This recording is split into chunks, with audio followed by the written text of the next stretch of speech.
Good evening, and welcome back, one and all, to, of course, it's the number one podcast, FTB Kop Talk. It's all about Kop Talk, yeah? And you know what? We got a lot to talk about because, right, we're up there, boys. We're up again. We're doing the business.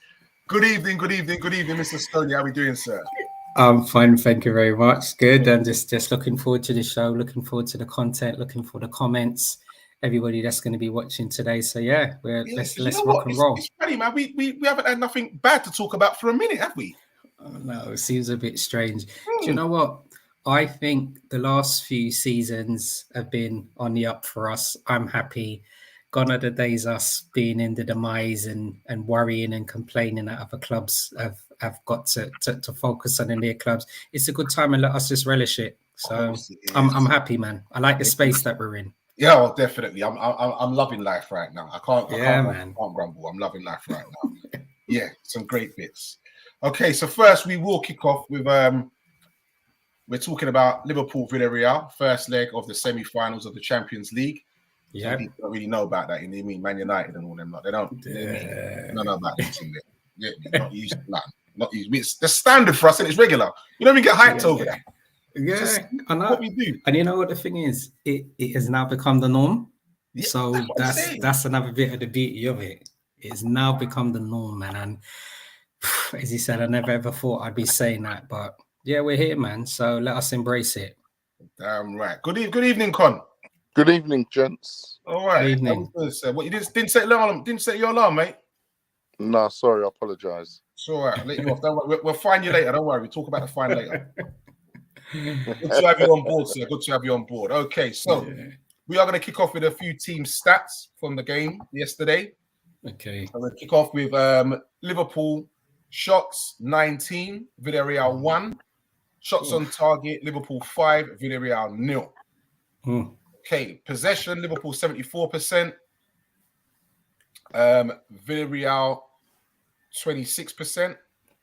Passes was Liverpool 737. I think 500 of them were made by Thiago. Villarreal passes was 272. Our pass accuracy was 88%. Villarreal was 66. Fouls 9 for us, 7 for them. Yellow cards 1 for us, 2 for them. Offsides 4 for us, 3 for them. And corners 10 for them, 10 for us, 2 for them. Do them stats tell a true reflection of the game? I don't know. It's mad because, I mean, right. All right. So how did I go into this game thinking? You know that Unai Emery's. It's not for me. I wasn't getting it twisted. I already knew that the way that Villarreal have actually played this season in the Liga, but more so in the Champions League, the performances are warranted for the way they've actually played. Based on the last few games, I had a feeling that they would set up in a 4-4-2. Knew that they'd be solid, knew that they wouldn't camp in their own half and have that low block. Who did we play? Oh, Everton. When we played at Everton, Everton had that low block. So I didn't think that Villarreal would actually play like that. I thought they'd actually play narrow. And they obviously had players who got Premiership experience. Foyth, was it from Tottenham?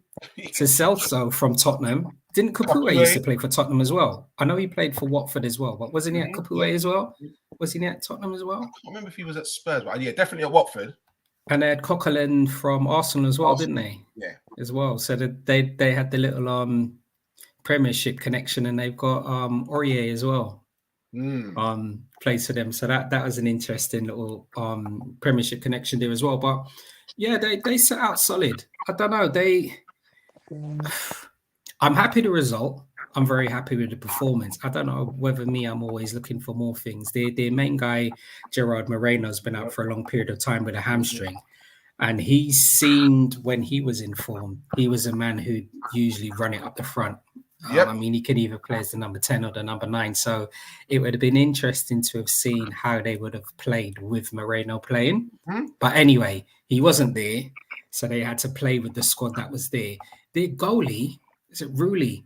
Yeah. He was doing some mad saves when I was watching the game yesterday. I'm thinking, doesn't this guy want to catch it? He just seemed to be punching it, parking it. And I kept thinking, I don't know. But yeah, look, as you said, the stats that you mentioned at the beginning of games, the amount of shots we had on goal, the amount of times he was hitting the bar and the post yesterday as well was actually quite interesting. But I think a good thing, especially from the first half, those shots and chances created were coming from everywhere. Yes. Everywhere across the pitch. So I thought that was actually a positive as well. And as you said, Diaz, Mane, Salah played wonderful. Obviously, you mentioned Thiago as well. Trent was getting in there. Robbo was getting in there as well. So in terms of offensive play, everything was positives for us. Yeah. So, Con, do you think, don't know if you heard the stats that I was reading out, but do you think them stats is a true reflection of the game? Yeah, the only thing I was a little bit disappointed in, I'm thinking that we should have won by, it's a shame we didn't win by more goals, because in the Champions League, people's asked me today, they said, well, you're guaranteed in the final. I'm like, nah, because the Champions League, other games where there's teams who's lost 6-0 and come back and got back into that. So there's still a little bit of that doubt. I think with a 3-0, that was like the cushion, because I think next week, if they happen to score first or a deflection, it's squeaky bum time, innit? So I thought with a 3-0, if we had won 3-0, that would have been so much more comforting than the 2-0, because really anything could happen, deflection or anything, even down to Liverpool's first goal. Look how that happened, Yeah. Henderson didn't mean to do that, took a deflection, the ball went in. They collapsed for 15-20 minutes, and it's unfortunate we only scored one goal. I know it sounds like greedy for more, innit? The way the stats should have been about 3. It's a shame it weren't 3 or 4-0. Yeah. I didn't understand why Klopp rang on Origi. Stop being sentimental. All right, he does that thing against Everton. I think he should have just really pushed for that third goal now.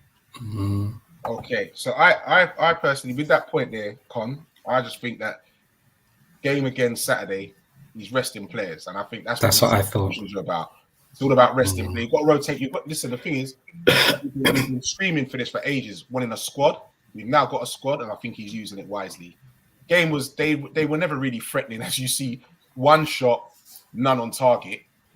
So you know what? We need to move players about, rest them, give players a little break, because we've got another big game again on Saturday. Because Newcastle are a reformed team. It's not going to be an easy match. So talking about back to the stats, another thing that was when you said we should have had 3 or 4 goals, we had 4 offsides, and 2 of those were for goals. 2 of those were for goals. So that was a bit unfortunate. And corners. Now this is a point I want to pick up on. We had 10 corners. Konate was back in the team, and our delivery was abysmal all of a sudden. You've seen what he's done from corners. Just put it in that space where he can attack the ball and let him do the rest. I don't know what happened. Out of the 10 corners, I don't even know if there was one good one, to be fair. Well, I saw Trent was taking corners, and then as normal, Trent and Robbo do.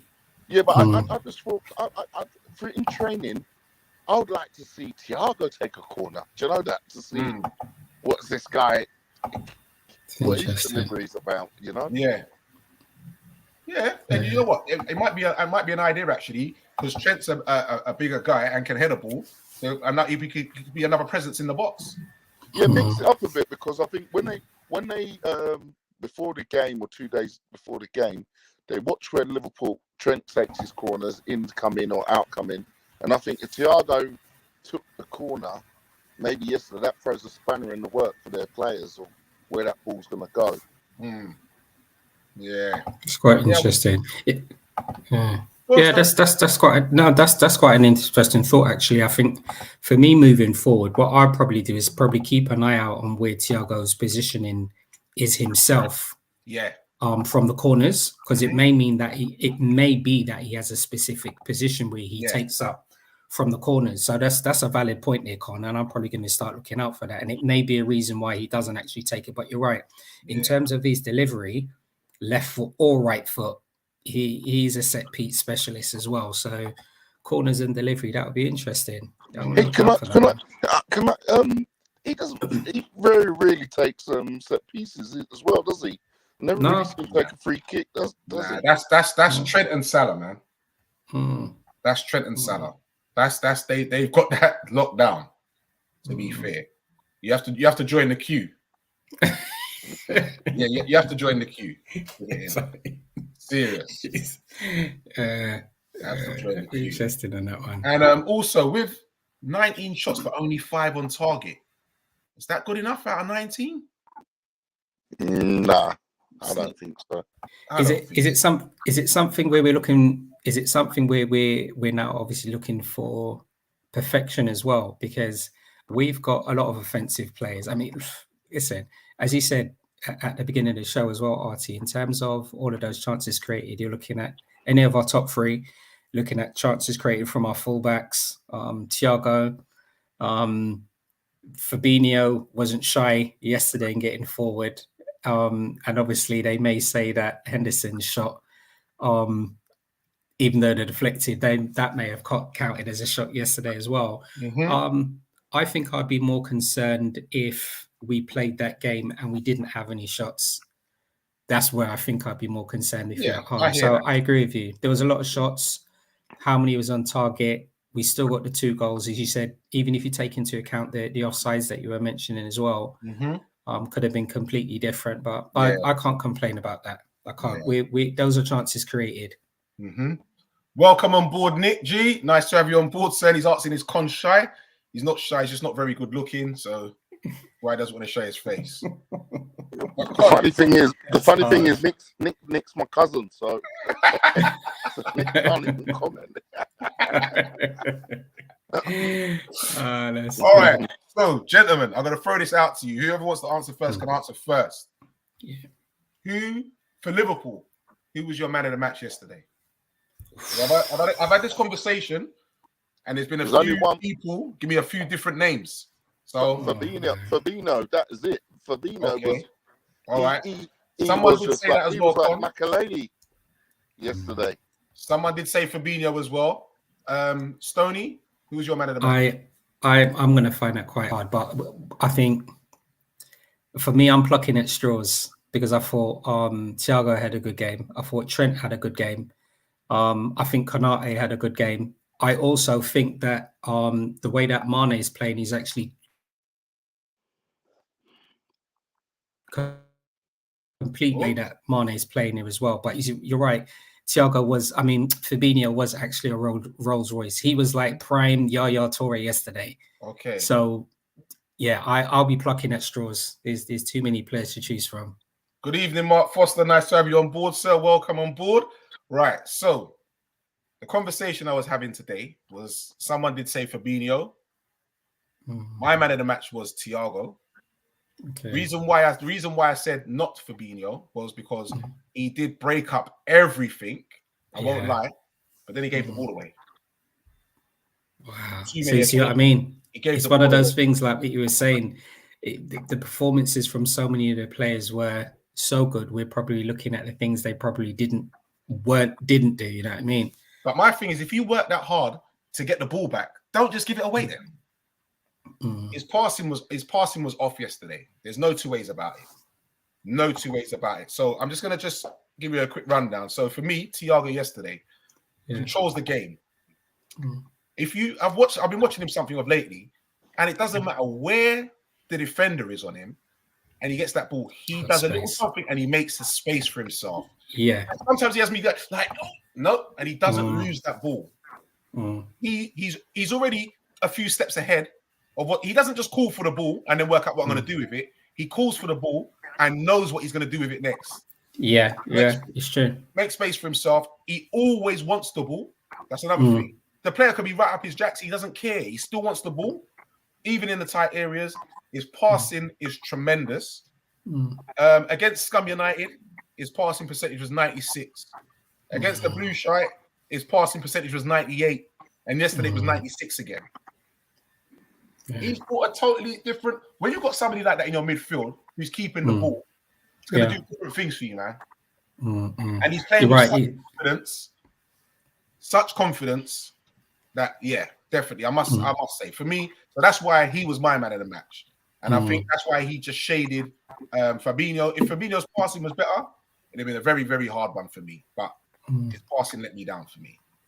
It's nice to see the rhythm that Thiago's got as well now, because you know, when he first came to us, he was having a teething problems with his injury, and I think everybody outside of Liverpool was questioning in his age whether he can cut it in the Premiership. XYZ. But what I like about him, he kind of play, and this is just my opinion, he kind of plays similar to Verratti as well. And they've just got that ability, as you said, to be in any space, left foot, right foot, short range, you know what I mean, far range. And the thing is, they're pinpoint positions. So it's not like he's hitting it into a space for the sake of it, and he's hitting it with purpose. And he's getting to those players. As the saying goes, Stoney, on a sixpence, as they say. Yeah. He's putting it on a sixpence. Nick G saying, he said Fabs had dodgy passes. He saw it as well. For about Thiago, about 3 can't look passes. I'm telling you. You see the levels that we're at the moment. It is levels. And even Mark Foster saying Thiago was everywhere in the game. Great stuff, I'm telling you. Who was your man of the match yesterday? Mine, I would say Thiago. All right. Okay. Nick saying at least 3 bad passes, but the tackles were amazing. Yeah, he did have some great tackles. No, he was on point with that. And you know the thing about Thiago as well is it's a strange one, right? He has quite an interesting running style because he hasn't got blistering space, but I think his awareness and appreciation of space. He's like he can walk into an area and the ball's coming to him, and then he's distributed, and then he's walked out, and then the ball. Because sometimes you can think, but this guy's just coasting through the games, but he's always got the ball. Yeah, 100%. Mark Foster saying, whose work rate was best for Liverpool, Ginny or Thiago? Do you know what? I was going to say we had both of them, so we were blessed with both of them. For me, people always say I'm always sitting on the fence, but you know what? I just appreciate the fact that we've had an opportunity to have both players there. They offered something completely different, and I just appreciate it. So I don't know. That's different. Yeah, that's a different one. That's a different one. But for me, right now, it is a joy watching him play. I'm not gonna lie. I thought also Konate, VVD, Fabs, as I said, Fabs did have a good game, but gave the ball away. I thought them other 3 players also had good games as well. Konate just looks like an amazing defender right now. Like he refuses to be beat, and he's growing in confidence. I think playing in big games like this as well, semi-finals, is only going to help him to improve. Even the commentators were saying it yesterday. He's young. He's only going to get better. Thank you. And playing alongside someone like VVD, you're going to learn a hell of a lot. And Matip as well, to be fair, in training, you're going to learn a hell of a lot. A hell of a lot. Yeah. So, Bingy, Chelsea just come on now. You've been a bit, you've only just come. What did you make of Diaz's performance yesterday? Diaz is Diaz, man. I've not seen him perform bad once. I've been impressed from the day he's come through the door. He's on smoke, man. He's been great. Great. It's like he's given the whole team a lift. I've got nothing negative to say about him at all. Okay. Yeah, what do you make of him, Con? I'm really impressed. Like that label of South American guys that dive in and all that. I seen him get fouled. He pick himself up, get on with it. He can play aggression as well, and I'm well impressed with him. His whole attitude of how he's playing. He's adapted very well. Reason why I'm asking about that is because there was a time a few shows back, and a few people started talking about, this Diaz, he's hot, this, that, and the other. Mane might have to go. He might be taking Mane's place. Right now, no one's shame, please. No, we don't work like that. We don't work like that. No, I'm not like. To be fair, I said about the defender, and then Stoney said no, he's going to be the next. What did Stoney say? He's going to be the next Marcel Desailly. He has. I have changed my mind on him. I'll hold my hand on that. I take hell on that. So now, look at Mane now. He's done these. Klopp's put him down the middle, and we can have Diaz out on the left now, so they all three of them can play together. Mm, and I think rightly so. But they have been. Yeah, right. That's what I'm saying. But rightly so, I'm saying is Nino and Jota would have to come and earn their spots back in the team. And it's a beautiful position to be in, because I think in probably years gone by, we wouldn't necessarily have had a squad or those players to actually either start or or be on the bench to actually come on. And we've probably looked at other clubs, and we probably looked at the amount of players in terms of their squad depth that they've had, and we would like to have been there, because let's be realistic. A couple of seasons ago, when we had all of the injuries, I think our main concern is that we didn't have squad depth and quality squad depth. Now we've got that in abundance, and you're right. It's the same thing when Diaz came. He's one of those players. He's a fan's favorite as well. When he's got the ball, you know something's going to happen. Yeah, you know something is going to happen. Yeah, the way that he just hug the left line yesterday, he's always got like a little. Like the way he drops his shoulders, his old school wingers like Waddle and them like that. He's drop it and then cutting and then bang. He's just whipping it in. Yeah. So I agree. He's another one of the players that we talk about, like when we mentioned Salah, that forces the defense to look back and be scared. Yeah. Because they, even if he's gonna have a bad game, they don't know that. They're just wary because they know what he can do. He's one of them guys. So you're already on the back foot. Nick G is saying Ginny served his purpose, very reliable, but lacked the passing ability. Yeah, I'd say, but I think he just played it a different way. What he needed to do, and gave the ball to somebody with a bit more ability. That's it. Diaz, what a player, a little gem. Love watching and playing. Diaz is a joy, Bingy. And Nick says, spot on, Con. He just loves being there. Yeah, no, he does. You can see it already. I think it was the other day as well when he came on. And he did something straight away. He was at the crowd, and he had them going up. He's like, "Come on!" I love that, man. That's normally like these British guys are doing that. Yeah, I love that mentality. Absolutely, love that mentality. So, gentlemen, tell me now: is 2-0 enough? It is known as a dangerous league because one early goal and it's game on. Is 2-0 enough? I think Conway had a really good point. About mentioning that as well. And I like, as much as the stats place Liverpool in being in a superior position in the first leg, the third goal would have given us the cushion. But if Villarreal score when we go to their ground, it completely changes the dimension of the game. Because as you said, we may well be in a position where where Man City was in with Real Madrid, or prior to that, what Real Madrid did to Chelsea in the other game. Those goals make a big difference. The three goals is the cushion. The 2-0 going out there, anything can happen. And Emery's already said he's actually looking forward to a return leg, because he's got adjustments in his tactics, and it's going to be interesting to see how we manage. So you're right, as Conway said, it's going to be interesting. 2-0 is probably not enough. Yeah, and I'm sort of vexed they've done away with the away goal rule. I didn't even realise that. Just know that. Oh yeah, So I that would have been a great advantage for us, really. Because Liverpool, that's one thing. If Liverpool do go there, I don't expect Liverpool will score a goal. Yeah, that's what I feel. That's what I reckon as well. Bingy, do you think the 2-0 is enough? No, but I think we're going to go there and score goals anyway, because they have to come and attack. They can't sit back and play on their lows like there was at Anfield. So they have to come out to us.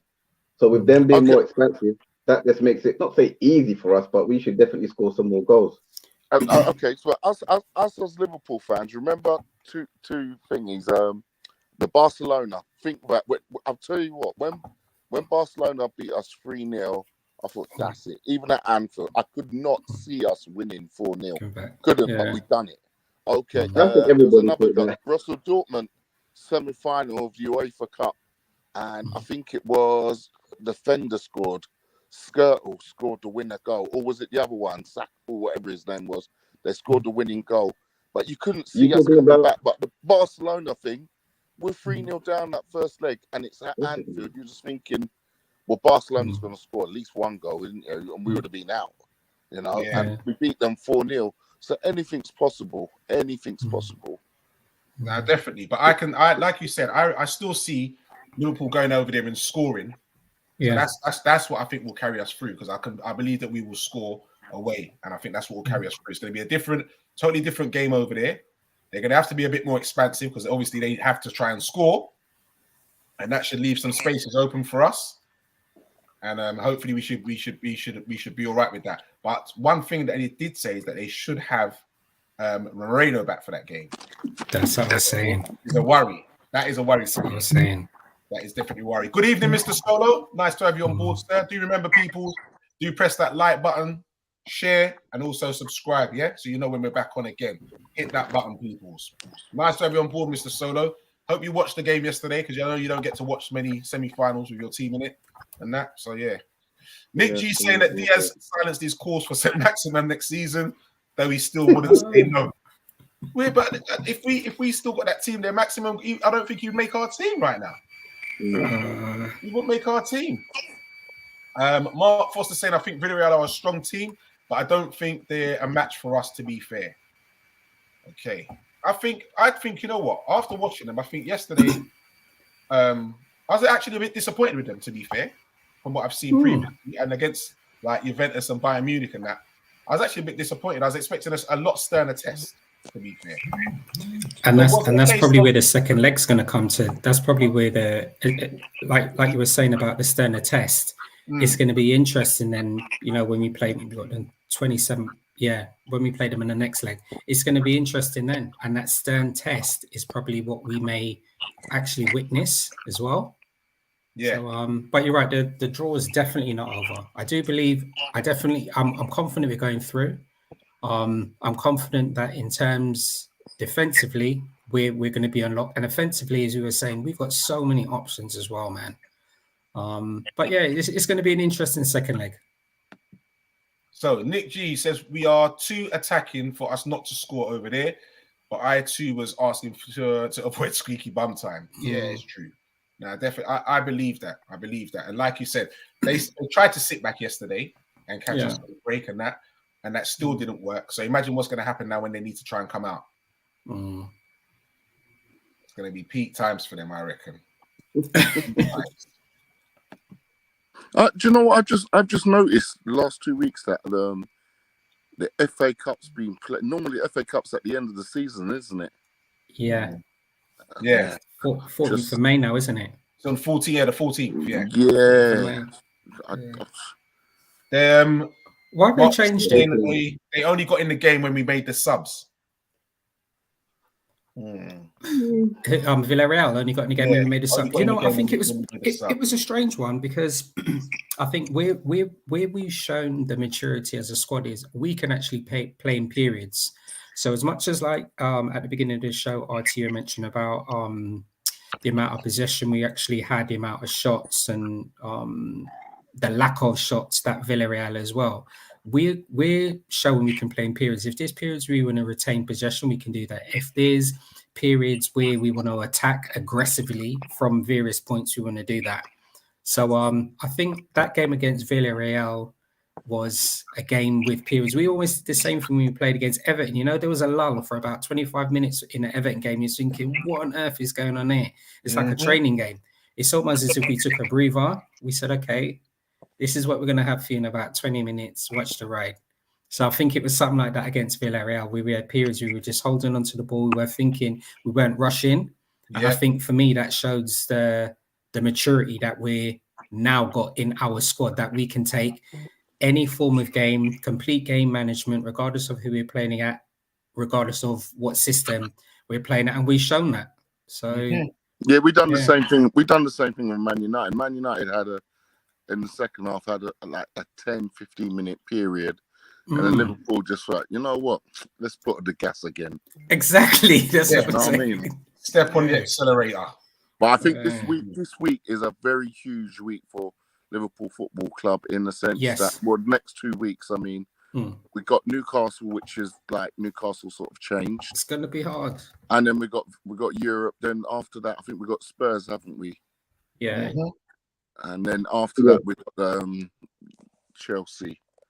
So it's a big 2 weeks coming up. It's a big. What do you call it? Big to the end of the season. Right to the end of the season. Every game's a cup. Every game's a cup final. Good question. Does anyone think Man City? What do you think Man City is going to do with their game? Do you think he's going to rest players and take the risk? Which game is that? Got a few injuries there. No, he wants the Champions League. They want the Champions League. He's getting told by the owners that they want that. So yeah, that's what they need. Yeah, that's what's missing. They need that Champions League. I hope but they you know play what? okay. I think as much as I agree that they want the Champions League, I'm not really feeling all of this little smokescreen stuff that Pep's trying to throw out there, right? And the way that I see it, their squad is actually big enough. And that's all everybody kept speaking about before, how big Man City squad is. So when Pep's talking about their players probably being tired or there's been injuries, you know what? I ain't falling for none of that. They're going to be their squad's going to be ready for Leeds. They're going to be ready for Real Madrid, Newcastle, and then Wolves. The Wolves game's now been penciled in now. West Ham, Villa, and then Villa's the last game of the season, isn't it? But you're right, for them it's going to be interesting the back-to-back because the Newcastle, because the Wolves games come in, they got Newcastle on the 8th, and then they got Wolves on the 11th, and then West Ham on the 15th. So it's going to be interesting how they manage that back-to-back. But yeah, this squad's big enough. Yeah, man. That definitely it's definitely big enough. But like I said with West Ham, I think West Ham lost 2-1 today, didn't they? Oh, they're playing Frankfurt. Frankfurt. Yeah. So I got a feeling, just say if West Ham do make it to that final, that Man City game with West Ham, I see it's automatically 3 points because I see West Ham dropping players, saving them for that They've final. already been doing that. They can't get relegated, so I think that he would do that. So Mark is saying in the league already. Mark is saying as soon as Hendo went off, Villarreal start getting more of the ball. I mean, Cater is a ball watcher. Ooh. I think that's very tough because we all played football. No matter what standard of football you play, to come into a game, sometimes might take you 5 minutes to get into it, 10 minutes. So I think that's a bit of a harsh comment of Mark to say. And he's been playing well of lately. Yeah, and he hasn't been injured. For me, this is probably the most consistent amount of back-to-back games that he's either played or been involved in that I can recall since he's actually been he's actually been at the club. So but you're right.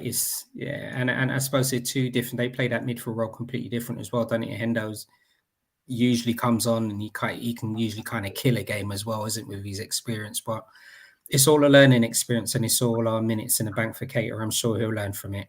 So Nick G said Newcastle will be up for this and they will be fresher. Yep, we know they will be.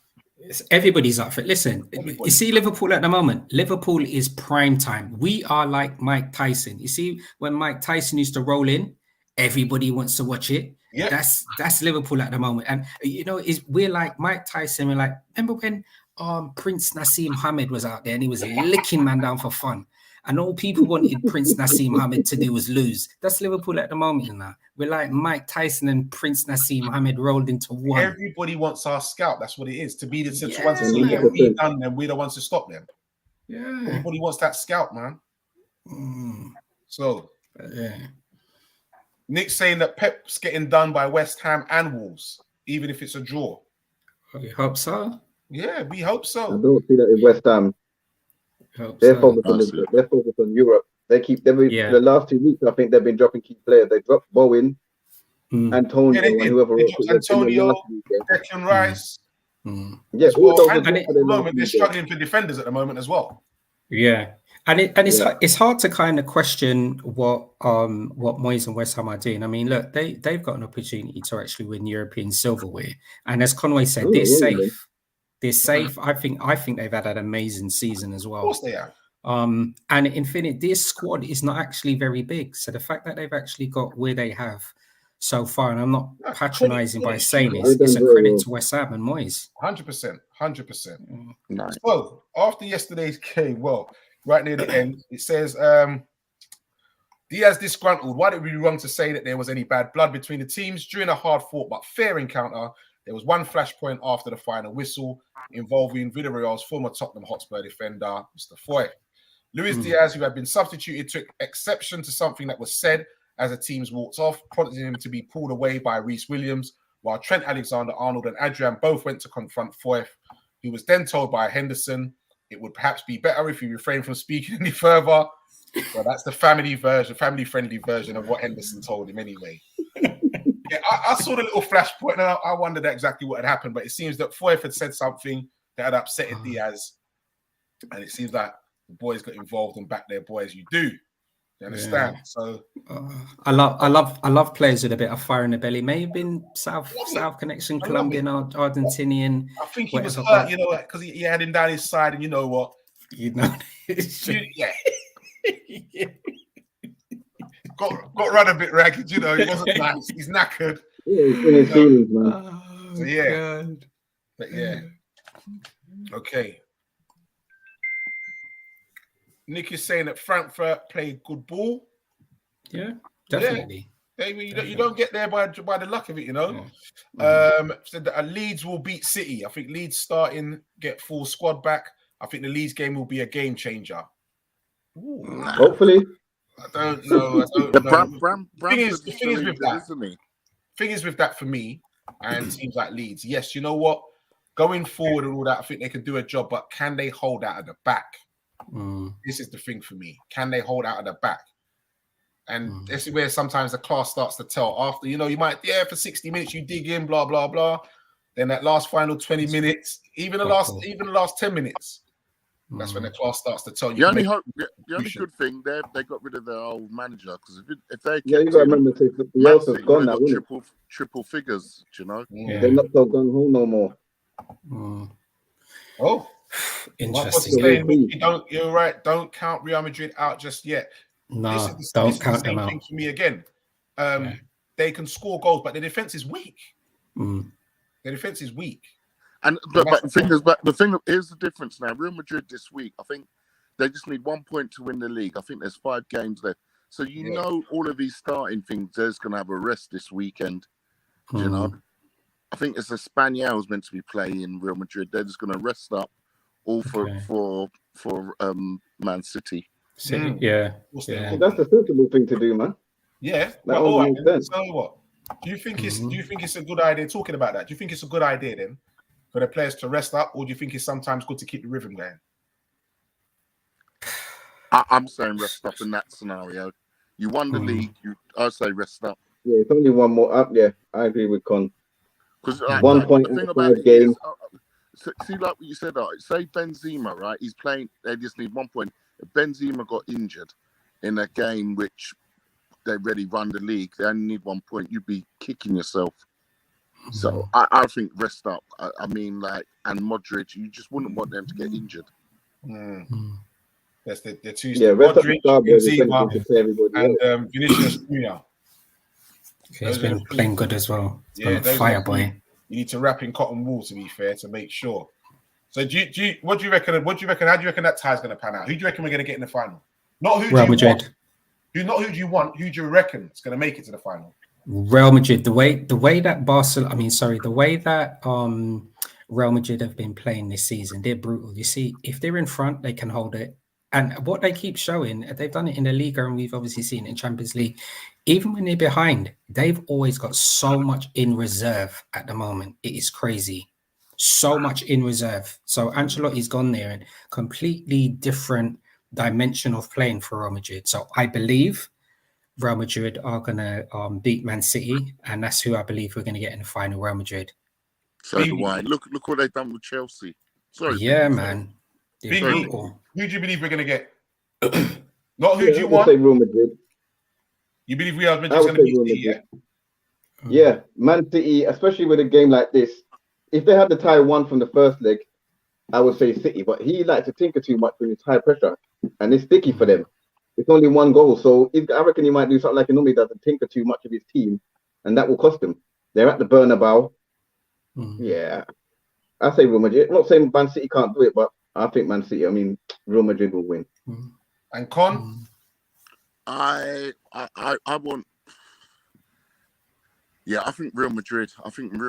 Their players is just even when they're 3-0 down, they just like carried on. They all got belief that we could do this, and look what they've done to Chelsea.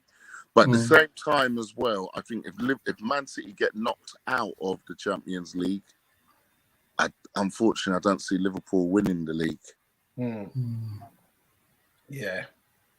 Okay. What for yourself then, RT? So it will still be the same. What for yourself, RT? I honestly believe I feel that Man City's going to do it because Man City's always got goals in them. To be fair, and like I said, I don't rate Real Madrid at the back. And as I get to this comment, Mark Foster's also said he reckons that City are not the best at the back either. Okay. But yeah, so that's why I reckon that Man City will make it because I believe that Man City they got goals in them, man. We know it. They got goals in them.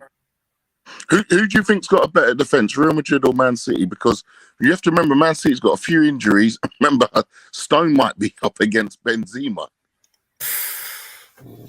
Yeah, that wouldn't be a good look. That wouldn't be a good look. Oh, that's a tough one, you know. If they got all their players fit, then I think Man City's got a better defense. They got all their players fit. They could always play Fernandinho at centre back. Oh, did that a little while back. Yellow cards and You'd like that, innit? I'd like that actually. That would work out too well, to be honest. I don't think. Nicky saying, I expect to see Real in the final. Mark, okay, he said it from time. Okay, the interesting game for me is the FA Cup final, having to beat Chelsea again, and what difference we do to beat them. What we do to beat them this time. We won on penalties, so we didn't. I actually believe that Klopp avoided using Kate and Thiago to make sure he had the ball playing midfielders until the end. The eyes are on the prizes. Okay, so cup final, as Marcus brought it up. I believe that it's going to be a lot tougher this time because Chelsea are going to be up for revenge, 100%. They lost one cup already to us. And also, I think they're gonna feel a bit aggrieved at how they lost it, but I've still got Chelsea fans chatting nonsense how they were the better team on the day and they had the chances and whatever, they should have won it. But also, it's the bigger cup as well. So have you guys noticed? Rise? What's his name? The guy, the centre back who's leaving Chelsea. Rudiger. Yeah, Mohamed Salah cannot get the better of that guy. You know that. I don't know if you noticed that. He cannot get the better of him. He's a quality defender. He's just the guy's mustard. He's mustard. Serious. I'd have him in my team any day. He's mustard, and he's a threat at the other end as well.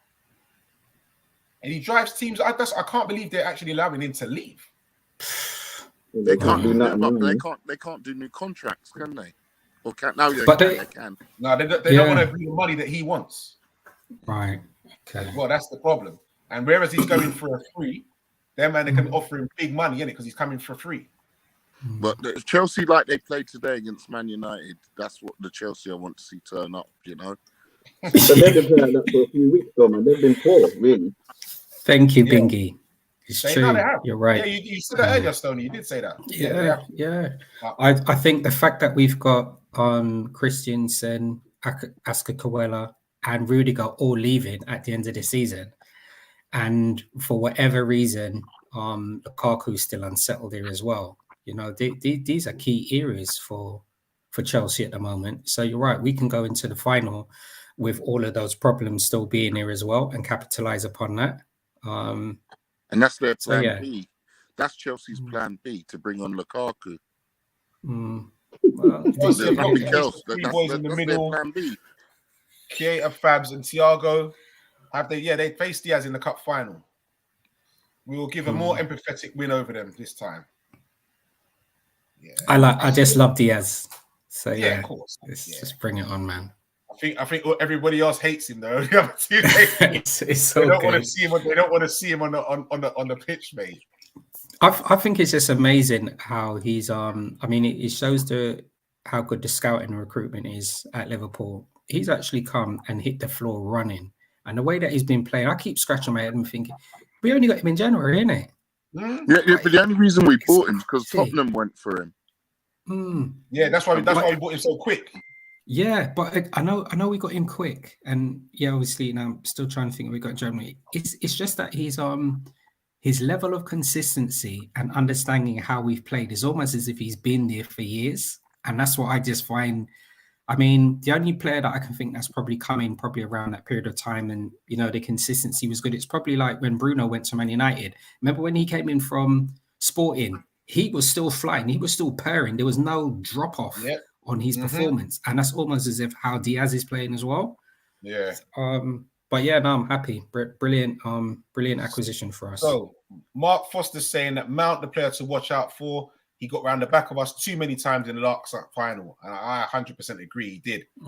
He did. They missed some glorious chances. I'm not gonna lie. Yeah. That's true. They missed some big chances. Seriously. So yeah, no, he is one to watch. He's got an eye for a goal, as Mr. Mount. I must give him that. He has got an eye for a goal. So a new date has been set for Liverpool's trip to Southampton in the Premier League.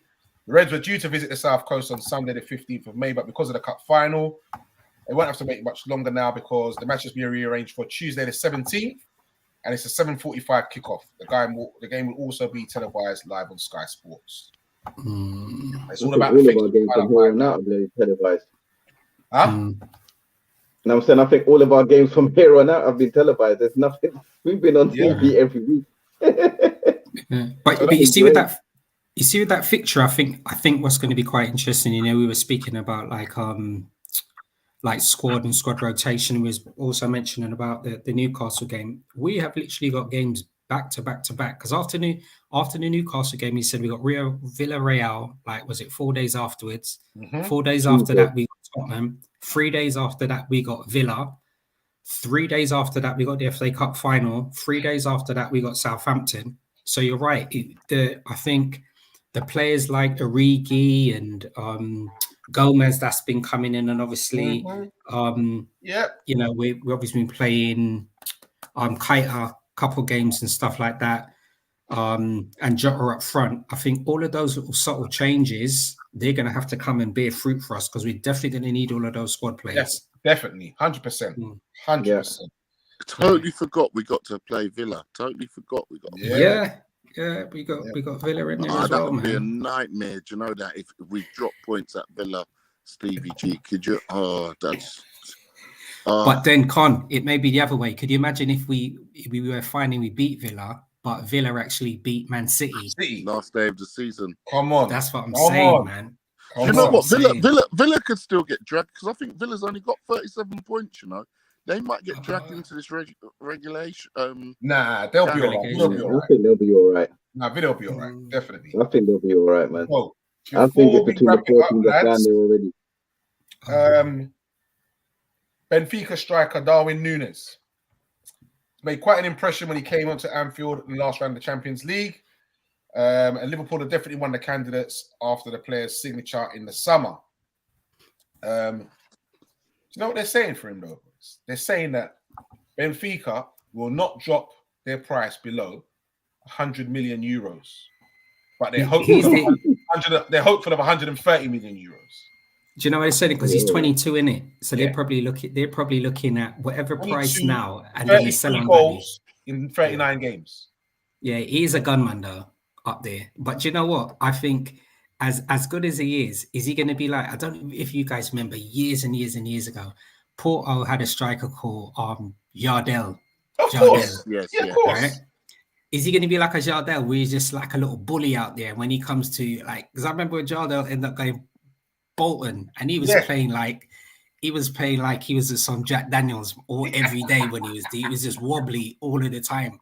But I think the price quoted for Núñez, you're right, it's probably the amount of goals. I mean, he's literally carried Benfica this season, and probably because of his age as well. So, but do we actually can any more offensive players actually fit in our squad? I think we need cover Henderson. It depends if we keep all the ones we got right now.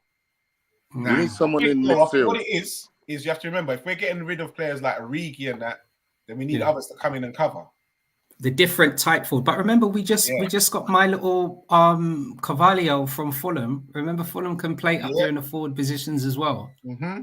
Very true. But is he ready? Is he ready for the Premier? He's ready. He's ready, man. He's ready. Okay, question for you lot quickly now. Mark is saying, with the fixtures we got to play, where do you see Minamino getting any games? It's sad to see him sit there on the bench. Mark, thank you very much for your comment. For £7 million, he can sit on that bench for another 4 seasons, and we would still have made profit. That is just me just putting out there. What the position that he'll play is, when we win the league, he probably would have played more than 7 games, so he'll still get a medal. It's calm. Either way, it's a win-win for everyone. Sorry, Mark, but that's just how I feel on that day. Yeah, to me, he seems too a bit lightweight. The physicality of the Premiership's too much for him. Yeah. For me, the only how I see him getting game time is we're playing one of them games. It's 4-0, like 10 minutes to go, and you want to give one of them guys a rest. You can bring him in. Game's won. Game's wrapped up. Give him a run. That's the only how I see him getting game time for me. He done a good return for Southampton when he went on loan, though, didn't he? Yeah. Yeah. He did. He did all right. Didn't set the world alight, but he did all right. Yeah. Right. I can't see it. I can't see. In all seriousness, though, Mark, just to answer your question, I can't see Minamino or Ox getting much game time between now and the end of the season. That's just how I feel. I can't see them getting much game time. Nah. I'm not too sure where they'll fit in. Do you think we should sell Ox? I do. Yeah. Cash in. I think you know what we should do? They should get Jude Bellingham and send Ox straight back as a replacement with some cash on top. That's what you should do. That's what you should do. Yeah. Yes, ready-made replacement plus some cash. Here you go. How much do you reckon Jude Bellingham would cost now then? But between 80 to 100 mil. We're not going to spend that. We're not going to spend that high, though, are we? Straight up and down. There's no we need to cover Henderson. Like Henderson can't play 2 games in a week. I think that it's time to go for him, Jude Bellingham. In that concept, because I think Henderson is starting to. He ain't put a bad performance in, but he can't play 2 games in a week. Yeah, I agree. I reckon we can get Jude for about 70 mil. Do you know that as a fact that he can't play the 2 games, or is it that Klopp prefers the other players that he's using? Good point, Artie. Why did you say that, man? Why did you bring that up? Well, maybe I don't know. For whatever reason, he's not playing 90 minutes and 90 minutes. So maybe you're right, Klopp. We don't know. But what was the injury that he had? Yeah. What was the injury that he had that kept him out? Yeah. I can't remember what the injury was, Because I wonder if that may, as I said, we're never ever going to know. I wonder if that's still a reoccurring issue. But you're right, it just might be game management with the minutes, isn't it? Yeah. All right, so lads, just quickly before we wrap up, a quick little few bits before we go. Liverpool were fined €10,000 by UEFA, so disciplinary body, and with Jurgen Klopp giving a warning because of a delayed kickoff in the Champions League quarterfinal away to Benfica. They fined us because we kicked off late, and Klopp got a warning. Yeah, okay. I didn't know that. And the last bit of news, which is a great bit of news. Mark Foster, here we go. Klopp signs his new deal today. Yeah, that's wonderful. I heard a lot of people talking about what you're going to do. Klopp's off soon. What you're going to do? Hey, well, put that in your pipe and smoke it. He's here till 2024. Yeah, at least. And it's 26. Nice. 2026. Yeah. 2026 at least. Yeah. So at least we can see that new rebuild and the slow. The new team that he's going to build as well. I think that's going to be exciting. So, Mini is coming on at the end of the FA Cup final when it's sealed. Don't forget to hit that like and subscribe button. I think Ox is done at Liverpool. I don't see us getting a lot for him. 12 million tops. 12 million is good. You can go for free. 12 million is good. And Hendo rest our best mids, but also suit certain games. Definitely. Yeah. Right, gentlemen. Are we gonna? Can I ask a quick question? Are we gonna do this? Like, I know we're playing on Saturday. Are we gonna do a thing on Sunday? Sunday after evening? Yeah, we're gonna try and see if we can do one on Sunday for Saturday's game. Yeah. Our reaction show on Sunday. Yeah. We'll see. Do a reaction show on Sunday for the Newcastle game. Yeah. All right. Okay. So, I'm gonna say Binky, you okay with that? Thanks for watching FTB Sports, That's everybody. cool. Talk. Do remember, it's every Thursday, guaranteed every Thursday at 10 o'clock right here. Tell your friend to tell a friend to tell a friend. Hit that like button, hit that subscribe button so you never have to miss out. Mr. Bingy, say good night, sir. Good night, Squire. Good night, Stoney. Right. Good night, Con. All right, Mr. Con. Good night, Artie. Good night, Bingy. Good night, Stoney. Okay, and Stoney, my brother. Good night, Con. Good night, Thingy. Good night, everybody, for tuning in. And good night, Artie. Exactly. I was just about to say. Good night, Jim Bob. Good night, Jim Bob. Oh my goodness. That's Oh, so man. crazy. We will see you all next week. Take it easy, peoples, and be safe. All right.